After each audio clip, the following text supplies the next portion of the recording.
Hi, guys. I'm Dr. Jenny White, a dentist in Sarasota, Florida, and her fearless patient, Susan, with our new and exciting podcast, Open Wide, Be Careful What You Tell Your Dentist. Over the past 25 or so years, I've been sitting in a little room talking to myself all day, and I've gained a lot of wisdom through that process, which I want to share with you. We are two women in our mid-whatevers who want to have fun and talk about our daily lives in a Seinfeld kind of way, although we admit we are far from Jerry Seinfeld in the humor department. We hope our podcast casts optimism and fearlessness to you, so you can remember that you can rise to the top, stay at the top, and dream bigger than you've ever imagined. So for today's soup du jour, we have balance. And I love this topic, but I also am wearing New Balance 327 tennis shoes. That's not the balance we're talking about, but they are a conversation starter, especially in airports, if anybody needs to know that. I went straight to Perplexity, knowing that we were talking about balance, and Perplexity defines balance as the state where opposing forces are equal, resulting in stability, harmony, or equilibrium. So I thought I'd open this podcast with my annual health checkup. Of course, right? I had my first stress test last year, and I did not read the fine print or listen to how that test was done at all. Susan, I showed up in ballet flats and normal long sleeve clothing, and the two guys running the test, eventually after increasing that incline back and forth, they had the incline of the treadmill on a setting of 15, which is the max. And I was trying to run up this imaginary hill in ballet flats, all the while being hooked up to monitors and sensors. I had to ask them to stop a little bit early. I didn't have the balance, proper shoes, or breath to finish whatever they wanted me to do. Because I love a good challenge, I said, myself, let's train for this sucker. So next year, we're going to show them who's boss. And that's what I'm currently doing. 30 minutes on the treadmill, eventually ending at the 15-level incline with a good, really fast walking clip. So how many days do I work out each week? I'm sorry to say it's just 3 to 4, but I'm not going to overjudge myself. 3 to 4 is perfect for me, and I can maintain this cadence for a very long time, since I think everyone knows I want to live to 125 years old. And I love it. I love the endorphins, blah, blah, blah. I love to sweat and get the microtoxins out. And Susan, I was thinking we should do a podcast on getting the microplastics out, how to remove them from your body. Anyway, and I get to listen to my favorite band in the world, Pearl Jam. I digress. So I just finished a workout where I was walking on the treadmill, and for whatever reason, I slightly lost my balance with one of my steps. I, in essence, tripped. And I thought, what does it take for my body to have balance? And am I going to attempt to break down? I am going to attempt to break down what I think that means. And I think there are 3 things. And Susan, I'd love your take on this. First of all, I need a clear mind. And we have an upcoming podcast on meditation and manifesting, which I think is going to be great. So stay tuned for that drop. Second, I think you need strong tendons, muscles, and bones. I used to have this doll called Stretch Armstrong. I don't know if you know what this was. Stretch Armstrong was this rubber pink plastic doll filled with this goo from God knows where, and you'd pull his arms and it would distort his face, and I thought it was hysterical. Is that a West Virginian thing? I've never heard of it. It may be, Yeah. but Stretch Armstrong was hot, and I just loved pulling his arms and legs and watching his face distort. So anyway, he had all the tendons and muscles and flexibility that I wish I had. It's important to stretch, do yoga, lift weights, get your heart rate up. And also an interesting fact, in Japan, where there's a blue zone, I think it's Okinawa, they have the least amount of elderly falls. Do you have any idea why? Well, I know blue zones is more about nutrition and the types of foods they eat. Do you think there's anything related to that? Or is it Tai Chi? Is it one of the Asian ancient forms of balance that helps them? I think all of that goes together, but they have minimal furniture. And so they sit on the floor. And so everyone's leg strength, lower body strength is off the charts. Interesting. So they do not have a lot of elderly falls in Okinawa. Anyway, and then thirdly, you need a daily practice to stay in the balance game, mentally and physically, like a practice of the day, which I think we've talked about. But why is balance important? Why does this even matter? I'm going to bring it back to being a dentist in the dental office because that is where I basically live. I have to be balanced in order to prioritize what matters most for everyone, and to be able to read what that answer is, so I can cater my solution to what matters most for you. For instance, if you came in with a broken crown and I can read that you didn't want to go through the joy of having another crown made, I would say, why don't we smooth that broken edge off and see how it goes, and we can address a new crown in the future. But I can't read you unless I'm balanced and clear in my mind. So that's one huge benefit. Did you know I did that? Well, you did it to me. Remember, I had that whole front tooth thing that I was kept wanting you to repair, and you're the one who was saying, no, we're going to take it off and put a new thing on. And I'm glad we did, by the way. I'm glad I listened to your advice. But I try to meet everybody where they are, and I can't do that. I can't read other people unless I'm personally balanced in my mind, my body, and all of that. And I think too, when the patient is balanced, when the patient sitting in my chair is balanced, they're less likely to want to clench their teeth. Things roll off of them easier. And I think also you can be more level-headed when things happen to your teeth that are absolutely out of left field, like a crack in your tooth leads you to needing a root canal, or your night guard's been eaten by your dog. You're more level-headed, and I don't have to, spend a lot of time explaining and going over and over and over. Sometimes people come in and they're not level-headed, they're not balanced. You've got to go over the solution quite a few times just to get them to hear it.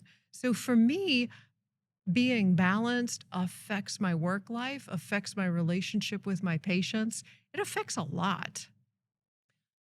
Yeah, so there's a lot to unpack there. Well, first of all,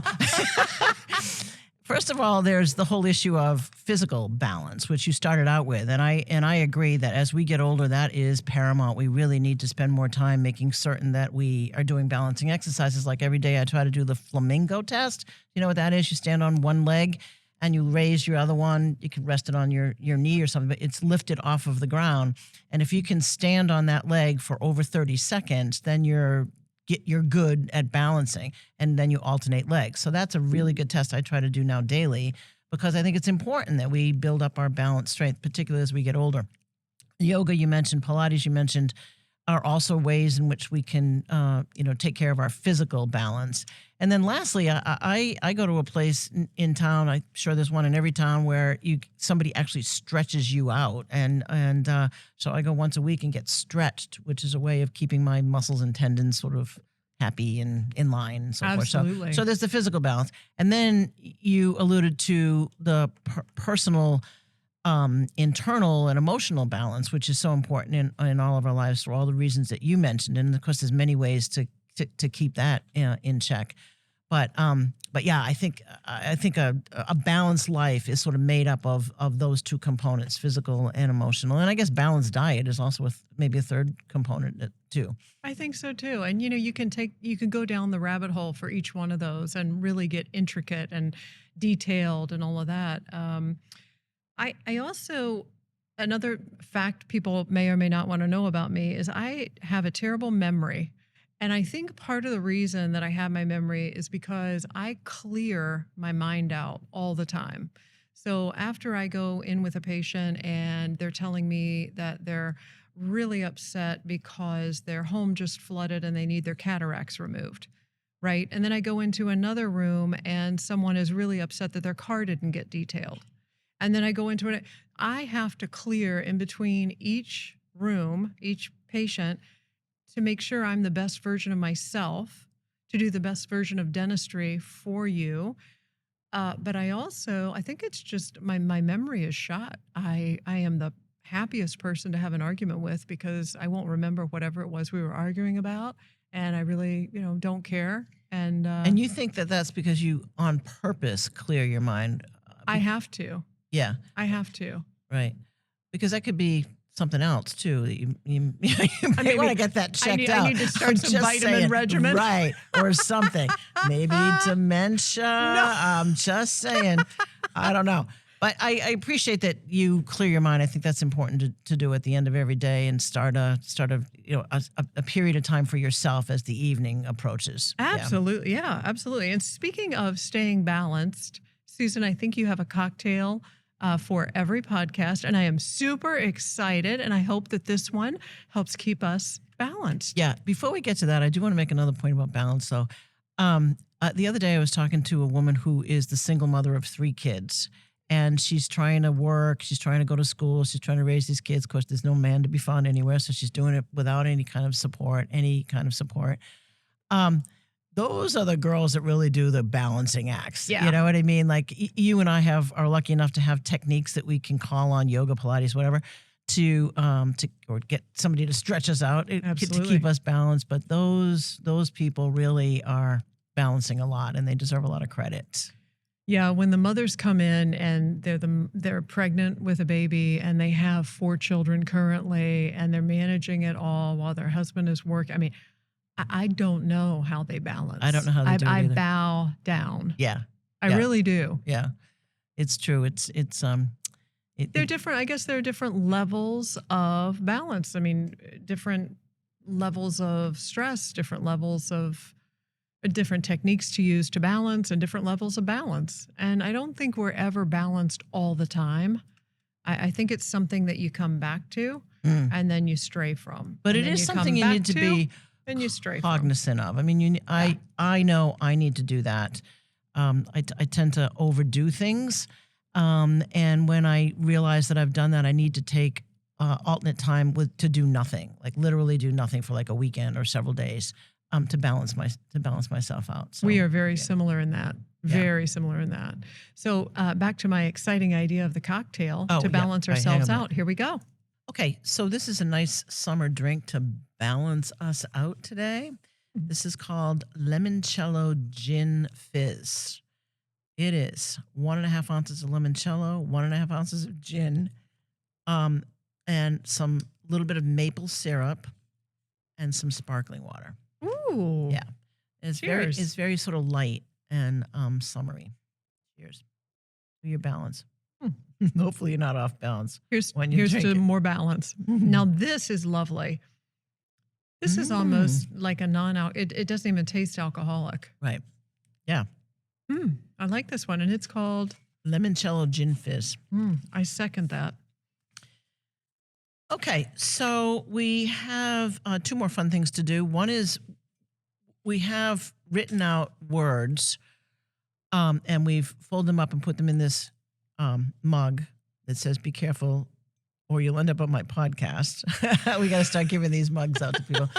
And we're going to each pick one, and then we're going to talk about what it says and what it means to us, okay? Yes. So we'll start with you, Dr. White. I call this the 7-word game, and I'm rustling around, and I'm pulling out my word.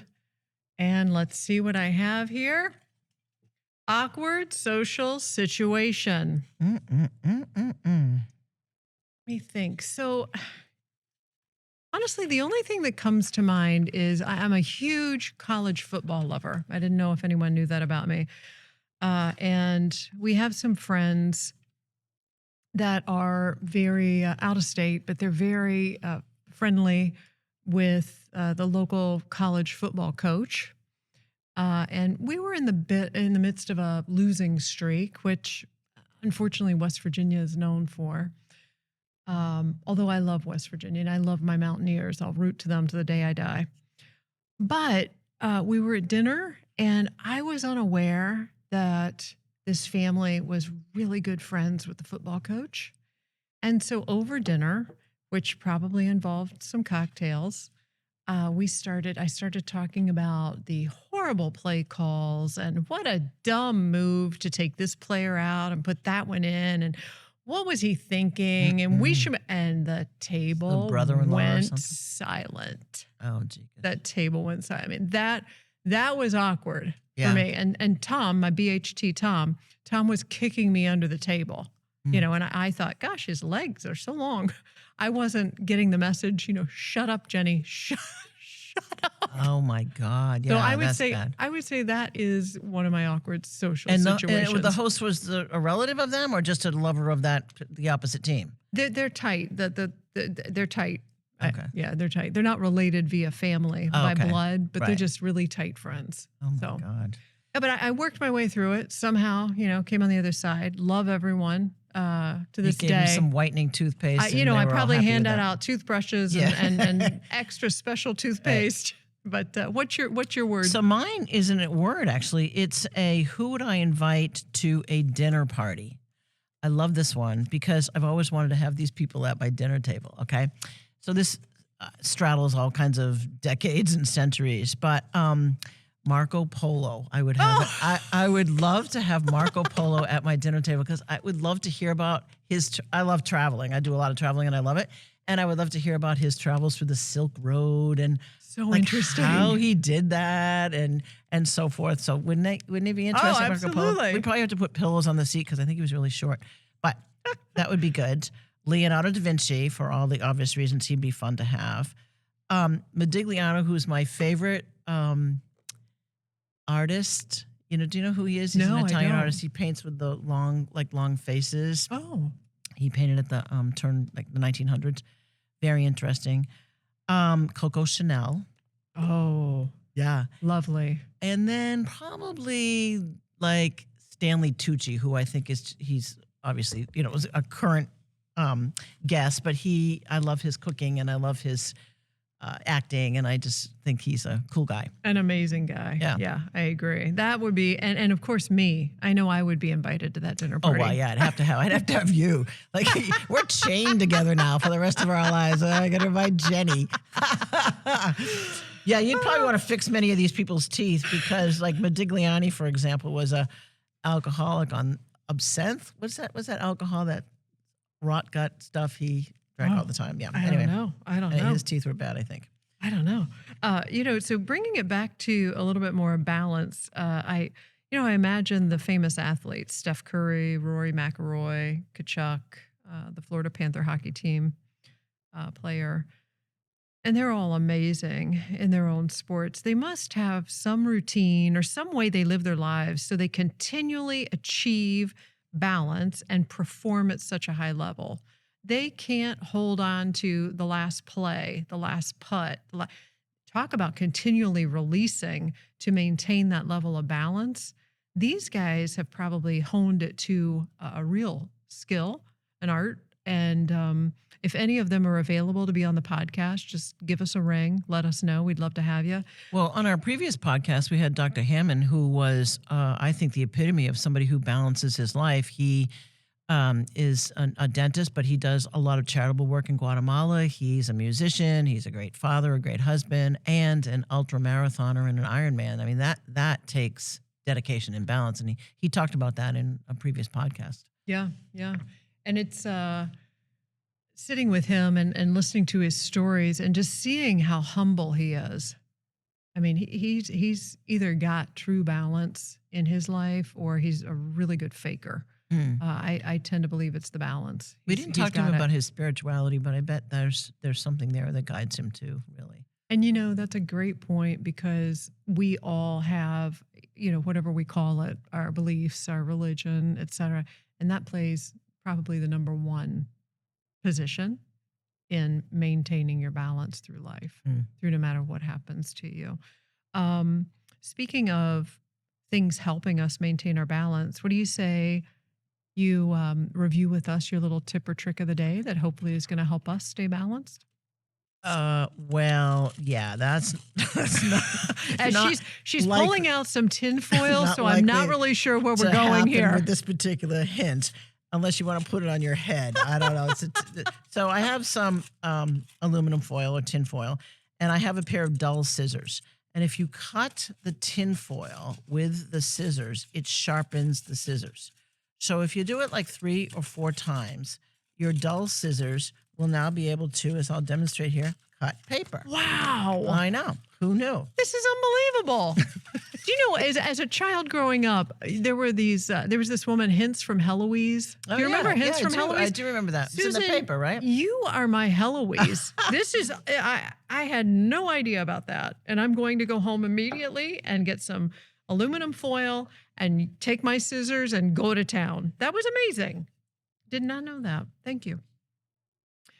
Lastly, I'd like to wrap up here and say I am definitely not I'm going to tell you what to do person. It's actually repulsive to me when people come at you and say, you need to do this, you need to do this, you need to do this. I think we've discussed some great ideas in this podcast regarding balance. I'm not your mother. I'm going to tell you to floss, but then literally it's in your hands. The floss is in your hands. So, everyone, please take the floss in your hands, balance yourself mentally, physically, and spiritually, and help your teeth, help yourself, help your neighbor, help animals, help the planet by being balanced. And that, my friends, is a balanced wrap. If you enjoyed this podcast, please share it with friends and family. We are so grateful. Well, I want to thank you for listening, and I hope you guys enjoyed this podcast. If you did, please share the show with friends and family and subscribe to our YouTube channel. This way, you'll never miss weekly drops. Stay strong, dream big, and floss your teeth.